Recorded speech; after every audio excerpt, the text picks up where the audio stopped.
That brings you up to the spring of 1843. That's when we took that vote. And that's when the Hunt family found themselves part of the Great Migration. Michael! Mandy! Get back here. I told you not to wander away. Time you was in bed now. We've got another hard day tomorrow. You know, we made good headway today. We must have crossed 32 miles. Are we about there, Pa? Sure seems like we're never gonna get there. Now, children, quit your fussing. We'll be in Oregon country soon, and it'll be worth all this hardship. You'll see. Well, howdy, Doctor. How are you this evening? And how's that new baby? Did he get here yet? Good evening to the Hunt family. The mother's one of our best travelers, a real inspiration to all of us. Now, tomorrow is Sunday, and a wagon master says that our midday rest period will be lengthened for services.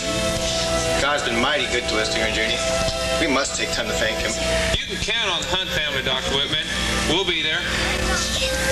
Multiply this family by 100 others. Multiply their livestock until their herd includes 6,000 cattle, horses, and sheep. Give them leaders like Peter Burnett, the Applegates, Will Martin, and Jim Nesmith. Make the rank and file the cream of the border breed. Give them good women, healthy children, good oxen, and stout wagons. They started as an assembly on the south bank of the Missouri, a great crescent extending 5 miles from north to south. The new canvas gleaming whitely in the sun. The campfires twinkling by night in a long jeweled line, joining horizon to horizon. That enormous cavalcade was what history calls the Great Migration of 43. There was comedy and tragedy along the line of march. There was births along the way. A wagon would fall out of line. A rider would dash ahead for Dr. Whitman. Soon he'd be thundering along the column, coattails a-flying. Later at the noon or the night camp, the wagon would overhaul the column.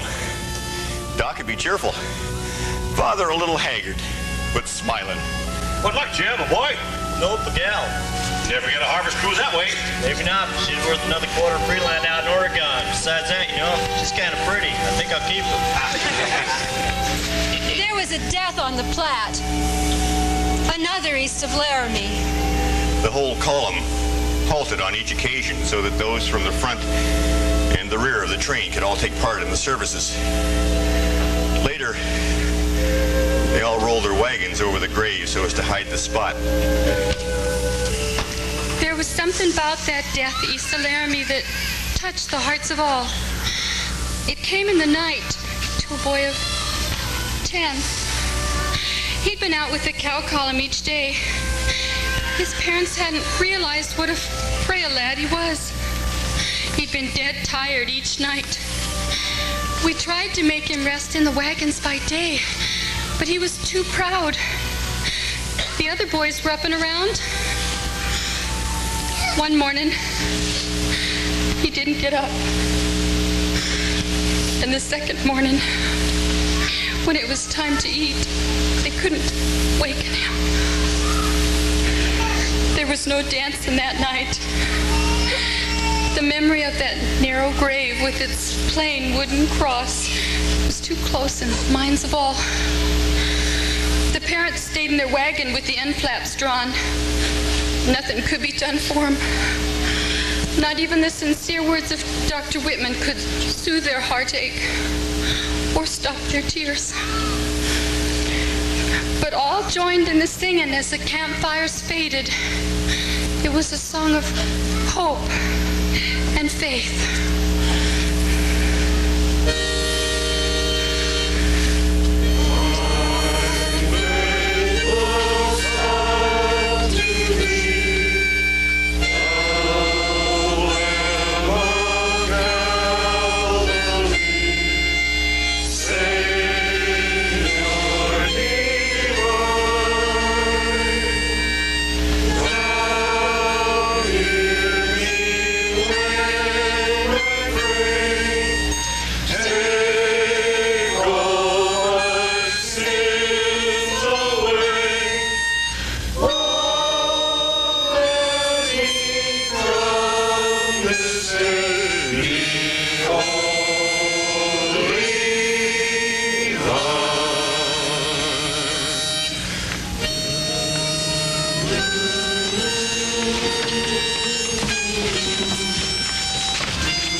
And in the morning, the train rolled on. The wheels must be kept moving.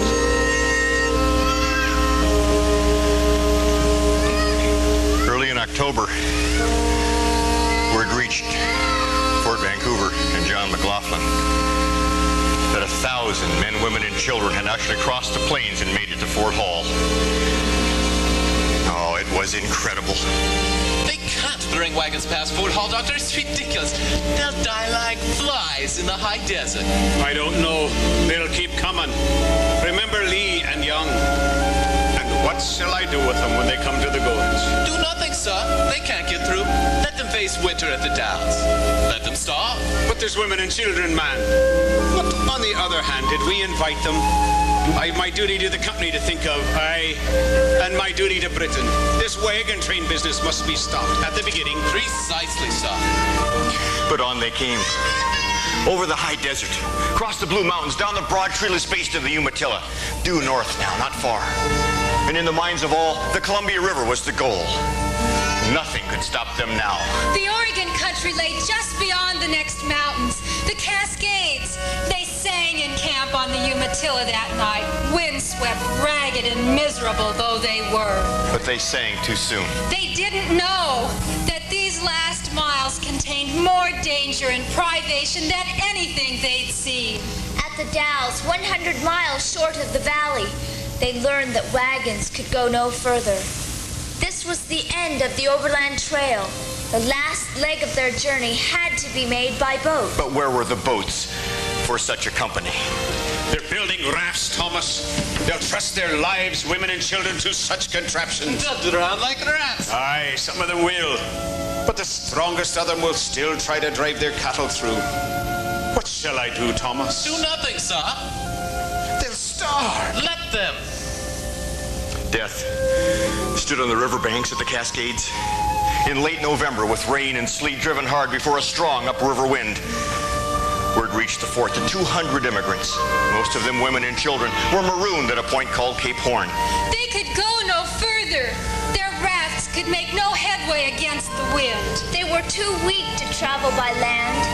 Huddled in makeshift shelters through which the rain and sleet blew, they were reduced to the final extremity of the bitter trail. They were eaten rawhide. I can't stand this, Thomas.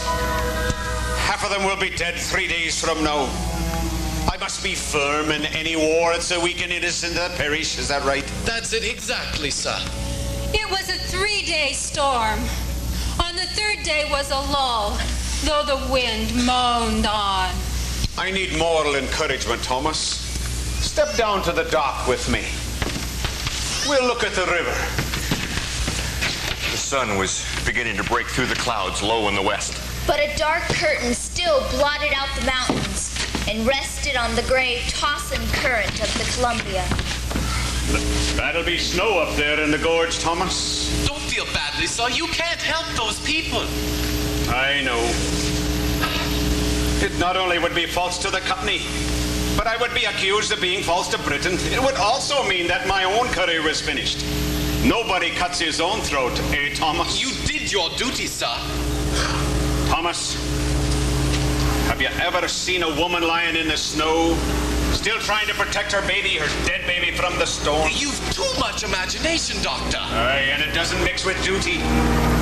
But have you ever heard a child crying for food in the night, the 4th night of hunger? I have, Thomas. Let's go back to the fort. Don't weaken, Thomas. It shouldn't be long now. Faintly against the wind, and from the driving mist upstream came the sound of voices.